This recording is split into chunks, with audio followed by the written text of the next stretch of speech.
আমি অন্তত এমন প্রার্থী চাই না যাদের নামের আগে ইয়াবা সংযুক্ত কিংবা গডফাদার সংযুক্ত। যারা গোমে জড়িত, খুনে জড়িত, যারা ছাত্র হত্যায় জড়িত, যারা ধর্ষণে জড়িত অথবা উৎসবদাতা, এদের অন্তত আমি দেখতে চাই না। আমি দেখতে চাই প্রকৃততেই রাজনীতিকরা রাষ্ট্র পরিচালনা করবেন, যা থেকে আমরা যোজন যোজন মাইল দূরে। কেন বলছি? গত সংসদের দিকে যদি দেখেন, সেখানে ৬৭% সংসদ সদস্য ছিলেন ব্যবসায়ী।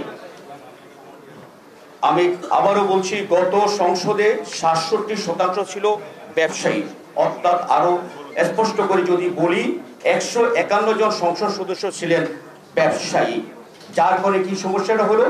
তারা ব্যবসা নিয়ে ব্যস্ত না। জাতীয় সংসদ জাতীয় সংসদ থাকলো না, রাষ্ট্রের কথা সেখানে সেটা ব্যবসা নিয়ে ব্যস্ত ছিলেন। এটা একটা এপিসির অফিস যেন হয়ে গেছিল গত সংসদটা। সেই ধরনের একটা সংসদ আমি অন্তত দেখতে চাই না। সংসদটা কি? সংসদে যে আধুনিক রাজনীতি ও ইতিহাসে সংসদ হল একটা সরকারের একটি আইন প্রণয়নকারী একটা সংস্থা। আমরা কি সংসদকে আইন প্রণয়নকারী সংস্থা হিসেবে দেখতে পাচ্ছি? পাই কখনো?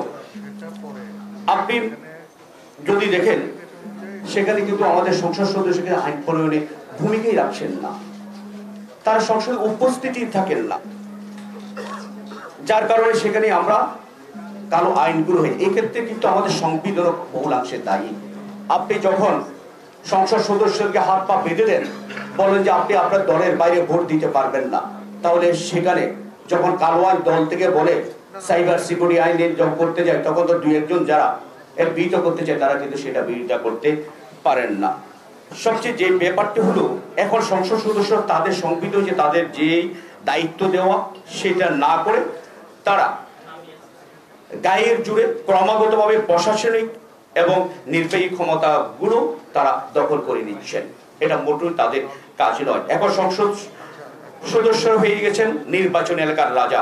তারা রাজনীতি থেকে শুরু করে টেন্ডারবাজি সবই নিয়ন্ত্রণ করেন। আমরা অন্তত আগামীতে সেই ধরনের কোন পার্লামেন্ট মেম্বার চাই না। স্থানীয় পর্যায়ে কতগুলো কাজ আছে আপনারা জানেন। আমি আর একটু 2 মিনিট সময় নেব। কাজের বিনিময় খাদ্য, বয়স্ক ভাতা, তারপর নানা ধরনের সামাজিক নিরাপত্তা বেষ্টনী সহ প্রায় 40 ধরনের প্রকল্প আছে। এসব প্রকল্প থেকে কারা সুবিধা পাবেন সেটা স্থানীয় সংসদ সদস্য ঠিক করে দেন। অর্থাৎ লোকাল গভর্নমেন্টের এখানে কোনো কাজে নেই। আপনি স্থানীয় কাজের টেন্ডার কে পাবেন সেটিও ঠিক করে দেন সংসদ সদস্য। এলাকার শিক্ষা, স্বাস্থ্য সব বিভিন্ন প্রতিষ্ঠানগুলোতে পুরোপুরি সম্পৃক্ত থাকেন হলো আমরা সংসদ সদস্য, অথচ এটা তাদের কাজ না।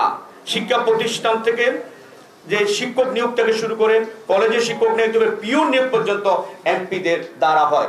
আমরা পত্রিকার পাতায় দেখেছি পিওন নিয়োগের জন্য এমপিরা টাকা নেন। এই কলঙ্ক আমরা বোঝাতে চাই, সংস্কার হয়েছে।